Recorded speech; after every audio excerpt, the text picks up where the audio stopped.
नमस्ते दोस्तों, सरल बात में आपका स्वागत है। दोस्तों, आज हम मिलने जा रहे हैं डॉक्टर बिंदु गुप्ता से। डॉक्टर बिंदु गुप्ता एक बहुत ही प्रसिद्ध होम्योपैथिक डॉक्टर हैं और कई सालों से दिल्ली में होम्योपैथिक प्रैक्टिस कर रही हैं।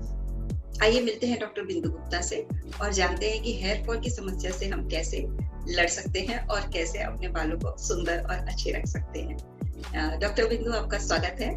वेलकम टू सरल बात। हेयर फॉल ये बहुत बड़ी समस्या हो गई है आजकल की डेट में। आज तो मैं ये जानना चाहूंगी कि जो हेयर फॉल है ये हमें कैसे पता चलेगा कि एक नेचुरल प्रोसेस है कि एक डिजीज है? देखिए, नॉर्मल हेयर फॉल डेली जो होता है कुछ वो बिकॉज ऑफ एजिंग होता है, बट आपका when the rate of hair fall is more than the rate of growing hair is more, then आपको प्रॉब्लमेटिक है थोड़ा सा, या आप कहेंगे इसको कि हेयर फॉल या एलोपेशिया की प्रॉब्लम हो रही है। बेसिकली जो ये हेयर फॉल है इसको हम लोग मेडिकल टर्मिनोलॉजी में एलोपेशिया कहते हैं। और अगर ये स्पॉट्स में होता है, लाइक पैचेस में हो रहा है, आपके पूरे स्कैल्प में नहीं है, तो इसको हम लोग एलोपेशिया एरियाटा कहते हैं।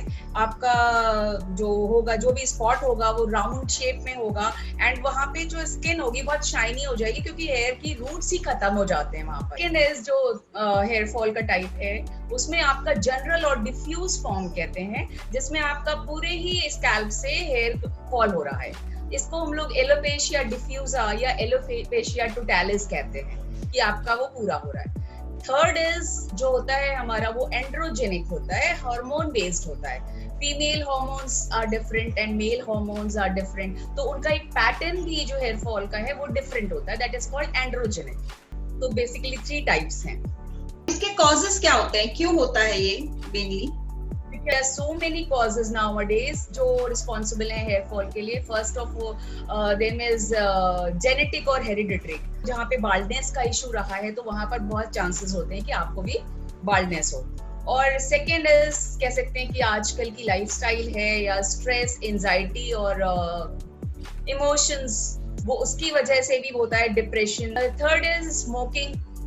This is also a lifestyle problem, sedentary lifestyle, and आपको hormonal अगर कोई भी disturbances हैं या फिर use of birth control pills या फिर फाइब्रॉइड्स हैं या थायराइड का प्रॉब्लम है, और आप अगर हम और ऑटो इम्यून डिजीजेस लें जिसमें हमें कॉजेज नहीं मालूम होते हैं, और जैसे सोरियासिस है, this is auto immune disease, skin disease, जिसमें आपका स्कैल्प से ही स्टार्ट होता है और हमें उसका कॉज नहीं मालूम होता है और बाल आपके हेयर फॉल होते हैं उसमें। न्यूट्रिशनल इम्बैलेंस है, पर आपका हर एज ग्रुप में बहुत कॉमन है आजकल, एंड इसी से रिलेटेड आपका डिहाइड्रेशन है, जहाँ पर इनटेक ऑफ वाटर बहुत कम होता है, वो बिकॉज ऑफ इनटेक हो या फिर स्टिमुलेंट्स के यूज की वजह से आपके बॉडी में डिहाइड्रेशन आ रहा हो, जैसे टी कॉफी का बहुत ज्यादा है या कार्बोनेटेड ड्रिंक्स का बहुत ज्यादा यूज है। एंड आजकल जो गर्ल्स में और टीनेजर्स में प्रॉब्लम आ रही है वो है आपका बुलिमिया या एनोरेक्सिया नर्वोसा। बुलिमिया इज की ओवर ईटिंग, जहाँ पर हम बहुत डिप्रेस्ड या स्ट्रेस में होते हैं, एंजाइटी में होते हैं, तो हम for the time being temporary relief के लिए कई बार काफी खाते हैं, तो ये बुलिमिया कहलाता है जो बहुत कॉमन है आजकल। And anorexia nervosa specially girls में क्रैश डाइटिंग के लिए, या वो खाते ही नहीं है, वो पूरे दिन आपका जूसेस पे एंड पानी पे रहते हैं, तो this is very harmful for your body, for your health, and उसमें हेयर फॉल होता है। डॉक्टर साहब, एक चीज और जानना चाहूंगी कि आजकल बहुत सारे ladies and even males hair dye use करते हैं बालों को कलर करने के लिए, तो क्या ये भी एक रीजन हो सकता है हेयर फॉल का? ये one of the important causes में से है, एक है, बहुत ही हार्मफुल है। इसमें पैराफिनॉल एडिटिव्स होते हैं जो कि आपके स्किन के लिए और आपके हेल्थ के लिए बहुत ही डेंजरस हैं और समटाइम्स कैंसर कॉजिंग एजेंट की तरह से काम करते हैं और आप कैंसर के शिकार भी हो सकते हैं।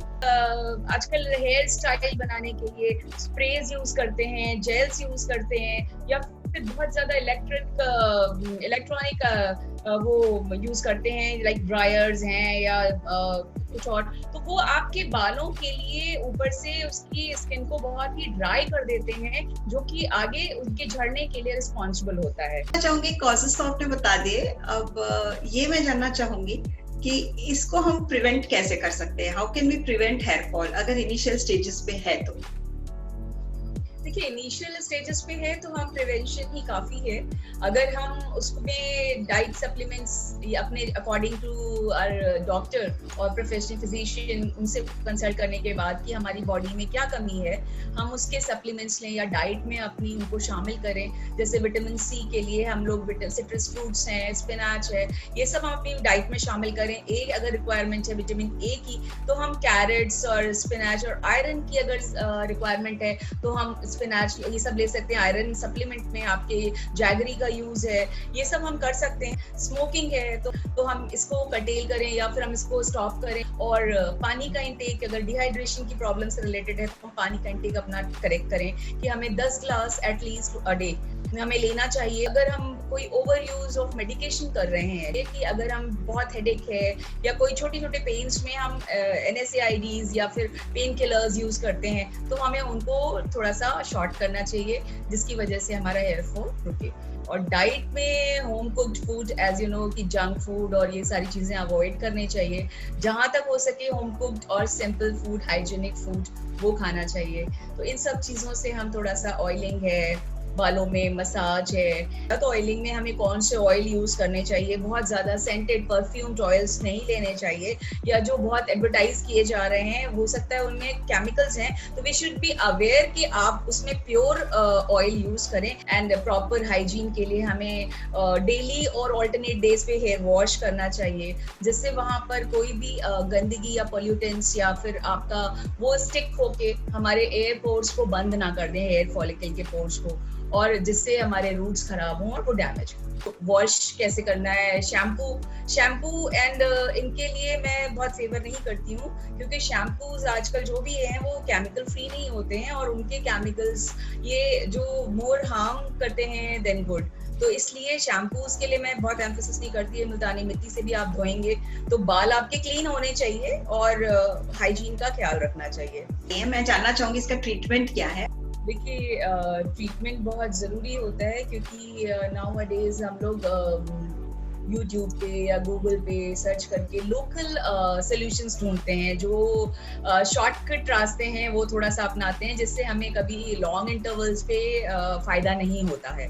तो अगर हमें, जब तक कि हम डीप रूटेड अंडरलाइंग डिजीज या अंडरलाइंग कॉज पे हम नहीं जाएंगे कि हमारी बॉडी में हेयर फॉल क्यों है, क्योंकि एवरी इंडिविजुअल इज डिफरेंट। आप अगर एक हेयर फॉल अगर आपको एक डिजीज के बाद है तो 2 लोगों में हो सकता है कि सेम कॉज हो, बट उस इंडिविजुअल की जो लाइफस्टाइल है या उसकी पर्सनालिटी है या फैमिली हिस्ट्री है, ऑब्वियसली वो डिफरेंट होंगे। तो हमें सारा on the whole as a individual treat करना चाहिए, ना कि उसको लोकल डिजीज के फॉर्म में कि ये हेयर फॉल है तो ये स्कैल्प तक सीमित है और हमें उसका ट्रीटमेंट करना चाहिए। जो मेन ट्रीटमेंट है वो होम्योपैथिक ट्रीटमेंट है। मैं इसको इसलिए प्रेफर करना चाहती हूँ क्योंकि ये आपको एज ए इंडिविजुअल ट्रीट करेंगे, आपकी वाइटल एनर्जी को, जो कि ऑलवेज कल्प्रेट होती है कोई भी डिजीज या कोई भी आपकी प्रॉब्लम है, तो वो उसके लिए आपकी वाइटल एनर्जी या इम्यूनिटी जो कल्प्रेट होती है, अगर वो वीक है या वो डाउन हो रही है किसी भी वजह से, तो वहां पर आपका बॉडी प्रॉपर सर्कुलेशन नहीं करेगी, ब्लड में आपके टॉक्सिन्स होंगे तो उनका क्लियरिंग नहीं होगी और आपको ये प्रॉब्लम्स फेस करने पड़ेंगे। तो इसके लिए होम्योपैथिक रेमेडीज जो है बहुत अच्छा इंपॉर्टेंट पार्ट प्ले करती हैं। वो आपके उसी वाइटल इशू को जाके सॉल्व करती हैं और ऑल ओवर आपकी हेल्थ में चेंज आता है और वो ठीक होती है। तो जहाँ पर ये ऑल ओवर आपका चेंज आएगा तो वहाँ हेयर फॉल भी आपका स्किन का पार्ट है, बॉडी का पार्ट है, तो वो ठीक हो जाती है प्रॉब्लम। तो इसमें होम्योपैथी में लेकिन आप कोई इसीलिए स्पेसिफिक मेडिसिन नहीं है हेयर फॉल के लिए, क्योंकि ये पर्सन टू पर्सन वैरी करती हैं, जिसमें आपके जो भी आपके टोटलिटी ऑफ सिम्टम्स आएंगे, लाइक आपकी फैमिली हिस्ट्री आ गई, आपका लाइफस्टाइल आ गया, आपके डाइट इश्यूज आ गए, आपके डिजीजेस आ गए, एंड उसके लिए जो मेडिकेशन है वो आ गया। तो उस टोटलिटी के बेसिस पे जो हमारी मेडिसिन उसमें मैच करेगी, तो उस तरह से हम सेलेक्ट करके वो हेयर फॉल का ट्रीटमेंट करते हैं।